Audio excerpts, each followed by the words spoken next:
semua nganggap kalau mesinnya kencang, pasti kemungkinan menangnya besar. Salah.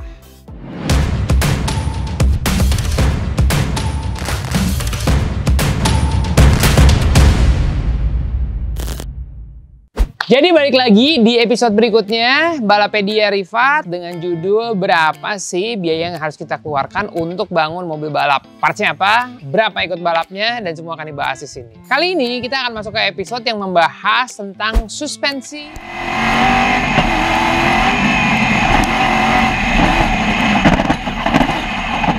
Banyak orang bangun mobil balap, mau itu rally, mereka selalu fokus sama mesin, dan mesin.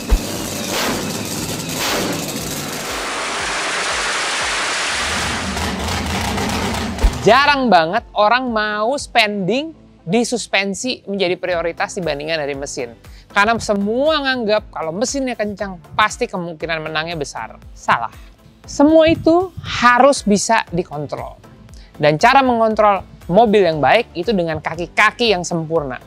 Kaki-kaki yang sempurna itu artinya dengan suspensi yang benar. Nah, suspensi pemilihannya juga jangan salah. Gak usah mobil dengan horsepower yang kecil, suspensinya harus yang paling top of the line. Atau mobil dengan horsepower yang besar banget kayak begini, mau 800 horsepower dengan suspensi yang seadanya. Karena itu semuanya salah. Nah, suspensi di sini dibagi dengan berbagai tipe yang ada. Dan kalau untuk suspensi balap, yang paling gampang diingatnya yaitu suspensi dengan karakter one way, two way, three way, four way, bahkan yang baru ada five way.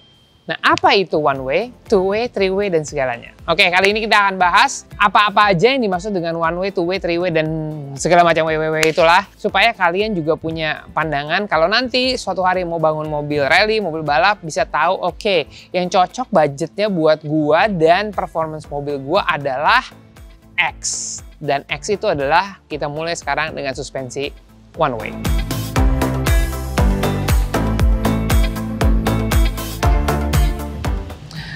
Suspensi one way.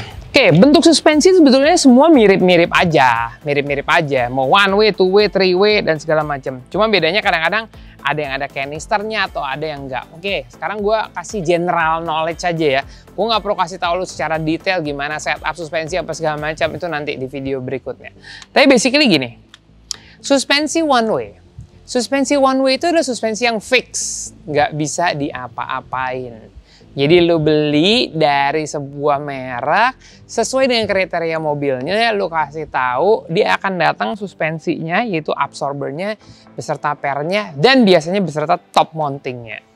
Di sini udah kelihatan jelas top mounting mobil balap itu solid. Kenapa solid?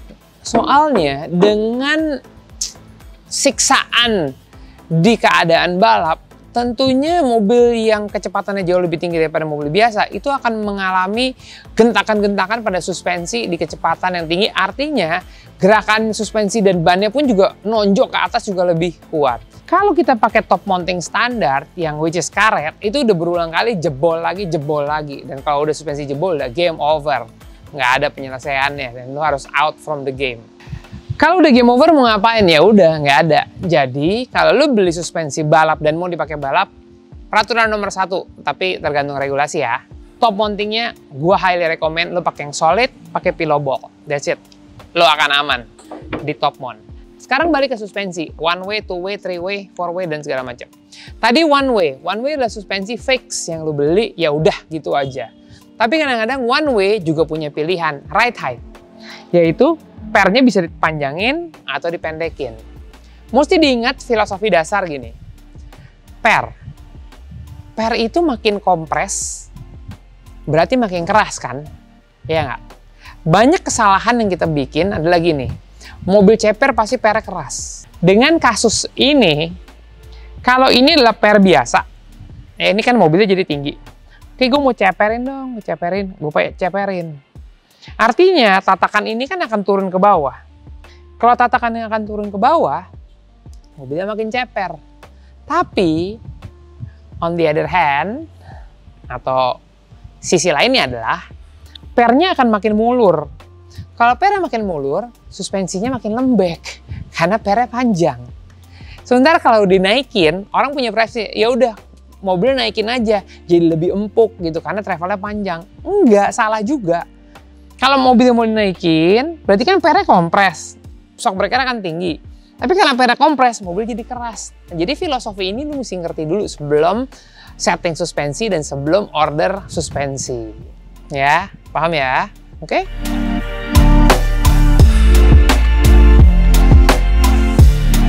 Sekarang two-way.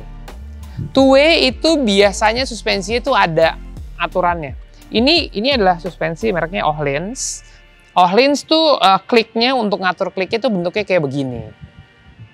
Nah, di sini ada pengaturan hard sama soft. Klik, klik, klik, klik, klik, klik. Ini hard sama soft. Ini kalau gue puter ini, top mountingnya ikut muter. Nah, hard sama soft ini mengontrol rebound sama bounce. Kan dia naik nih. Itu bounce namanya. Bounce-nya naik. Bop, gitu. Lu mau bounce-nya cepet apa bounce-nya lambat? Oke, bounce-nya cepet apa lambat? Sementara rebound adalah sistem suspensi yang melepas bannya jatuhnya cepet lagi atau enggak. Nah, rebound sama bound ini two-way bisa diatur. Mau keras atau mau empuk, mau cepet apa mau lambat. Itu dia.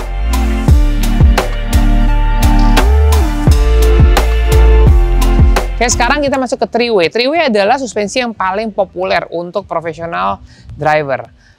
Nah, suspensi three-way ini udah rebound sama bound, dia juga bisa checking hydraulic bump stop. Nah, hydraulic bump stop yang dimaksud ini adalah ketika mobilnya full masuk ke bawah gitu ya, habis jumping tinggi terus bum sampai mentok. Sampai benar-benar mentok, meledak ke bawah gitu, bottoming. Hydraulic bump stop itu bisa bikin mobilnya bottoming keras atau bisa dia tahan untuk balik lagi. Nah, that's why suspensinya mahal. Hydraulic bump stop, rebound atau bounce. Rebound atau bounce itu juga dikenal setupnya dengan high speed atau low speed. Nanti penjelasan itu gue akan jelasin di video berikutnya, karena itu nggak cukup 1-2 hari lah lo ngerti bagaimana cara setting dan lain-lain. Ya.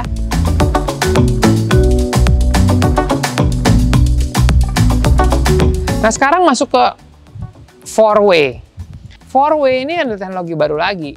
Yang baru nggak baru sih sebetulnya, karena ada juga tambahan yang namanya RCV sama CCV. RCV itu adalah rebound controlling valve, CCV adalah cornering controlling valve. RCV sama CCV itu ada yang bikin paten. Kalau RCV adalah rebound controlling valve, begitu mobilnya, tadi kan ngomongin bottoming tuh, bam, hydraulic bump stop. Tapi kalau RCV tugasnya adalah ketika lu kena sesuatu yang gede, dah, ke atas keras gitu, dengan CCV begitu mobilnya bentok kena, dia bisa meredam dan jadi jatuhnya empuk.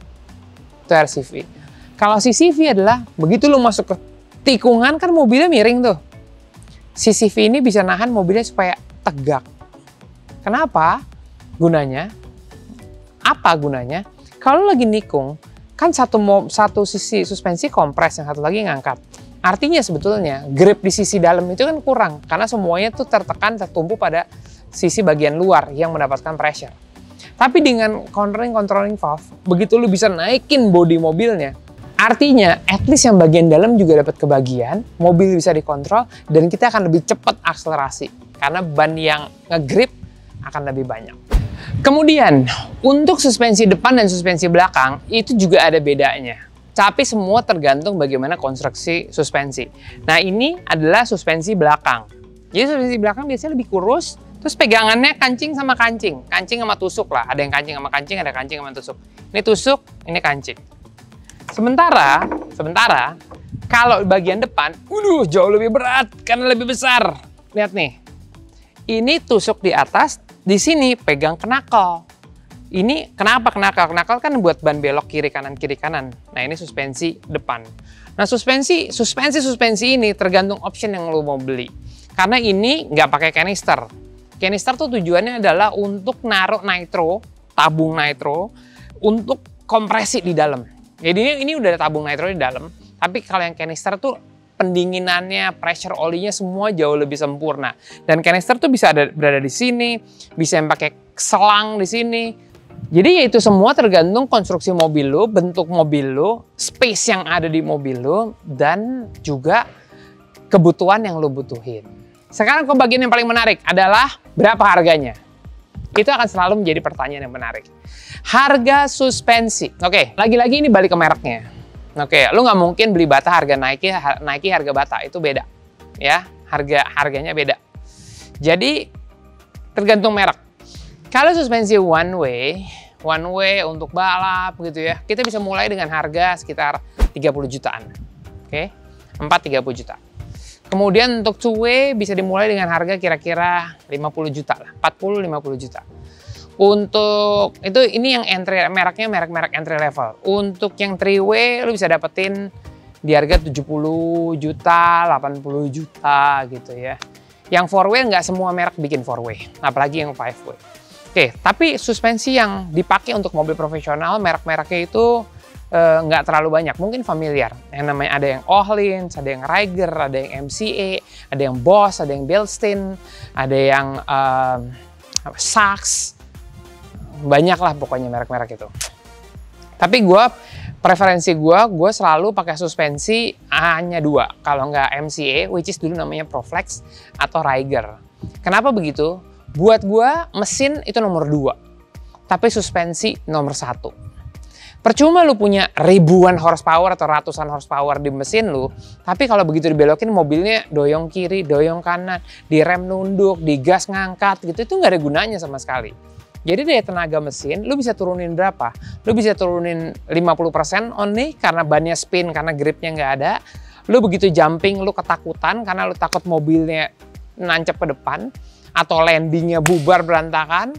Tuh, jadi preferensi gue adalah pakai merek yang terbaik. Memang investasinya besar, tapi untuk keselamatan itu lebih baik, untuk confidence itu lebih enak, kenyamanan dalam mobil juga beda banget. Terus untuk perawatan jangka panjang, hampir nggak ada perawatan sama sekali. Terus untuk penampilan juga bagus banget gitu. Ya itu nggak penting yang terakhir. Intinya adalah emang harus ada harga yang kita bayarin. Tetapi yang lebih mahal adalah ketika kita kalah dari sebuah pertandingan yang sementara kita udah persiapan mobil, buang waktu, buang uang, buang logistik, buang tenaga, kemudian buang perasaan gitu. Tapi dengan suspensi yang benar, jaminan itu jadi lebih baik. Oke, jadi gue kira-kira aja kalau MCA, Reiger tuh lebih di atas daripada MCA. Untuk MCA, entry levelnya yang one way, itu dimulai dengan harga kurang lebih 60 jutaan kalau nggak salah. Yang two way-nya tuh sekitar 80-an gitu ya. Terus habis itu three way-nya itu bisa 100 sampai 120-an lah gitu. Lagi-lagi harganya nggak ada yang confirm, harganya nggak ada yang confirm sama sekali karena gini. Shockbreaker pendek, shockbreaker panjang, shockbreaker kurus, shockbreaker gendut, itu semuanya harganya beda-beda karena itu semuanya custom made. Untuk Reiger yang one way itu udah hampir seharga three way-nya MCA, yang two way-nya pasti lebih, yang three way-nya itu yang biasa dipakai di mobil-mobil kalau lihat Grup M, ya Subaru, ya Evo, yang begitu-begitu. Terus untuk kalau R2 tuh pakainya yang one way. AP4 itu pakainya three way, ada yang three way, ada yang four way. Yang ajaib tuh yang dipakai Pajero, kan Pajero itu speknya rally rate, bukan rally lagi tapi rally rate yang dipakai Paris Dakar. Jadi udah shockbreaker gede banget, panjang banget, terus tabung kanisternya juga gede. Ya karena lu bayangin aja. Mobil R2 tuh beratnya 999, ya taruh 1 ton lah, 1 ton lebih 1 ton persis. Terus mobil Grup N itu dimulai dari 1,2, AP4 1,2 sampai 1,3, Grup M itu 1,25 sampai 1,5. Sementara Pajero 1,8 ton. Lo tau 500 kilo itu bedanya luar biasa besar. Jadi lu bayangin mobil segede gitu, lu lihat aja footage gue waktu gue pakai Pajero segede gitu, gue bisa nikung mobil siding. Kalau shockbreaker biasa nikung siding SUV ya gludak kebalik-balik. Tapi dengan itu ya suspensi jadi lebih manageable dan lu juga punya confidence yang besar. Jadi ya memang ada harga yang harus dibayarkan. Jadi itu dia pengetahuan dasar tentang suspensi one way, two way, three way, four way. Kalau itu harus dikonsultasikan sesuai dengan berat mobilnya, tinggi mobilnya, dan lain-lain. Tentu kalau tinggi mobilnya juga ini bisa ada yang panjang, ada yang pendek. Tapi kalian juga pasti punya option kalau beli suspensi yang punya nama. Ada juga orang yang, ini preferensi, ada juga orang yang suka suspensi pakai helper spring. Jadi ini spare-nya sini, terus ada helper spring di sini, dan itu untuk low speed, getaran-getaran low speed. Cuman ya, kalau gua nggak terlalu ke situ arahnya. Gue suka yang natural ada. Oke, itulah informasi dasar terhadap suspensi. Semoga kalian juga mengerti, tambah mengerti, at least mengerti, bukan tambah mengerti, at least mengerti sedikit mengenai suspensi. Jadi kalau mau pilih suspensi atau mau mengetahui, ya silakan browsing around aja sesuai dengan kebutuhan. Karena gue juga nggak tahu lu perlunya apa, tapi lu pasti lebih tahu lu maunya apa.